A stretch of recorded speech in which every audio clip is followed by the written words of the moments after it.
বিশ্বনবী মুহাম্মদ সাল্লাল্লাহু আলাইহি ওয়াসাল্লামের উপরে যেই ওহী আসতো সেই ওহী আসা বন্ধ হয়ে গেল।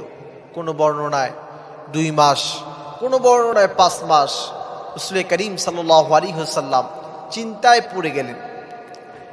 মক্কার কাফেররা বলতে লাগলো, মুহাম্মদ তোমার আল্লাহ তো তোমাকে ভুলে গিয়েছে।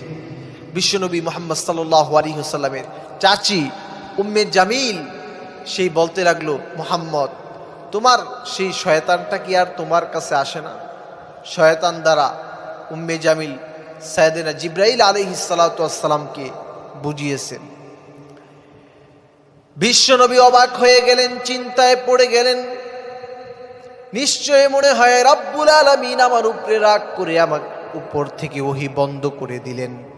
আল্লাহ রব্বুল আলামিন বিশ্বনবীকে জানালেন, ওয়াদ-দুহা ওয়াল-লাইলি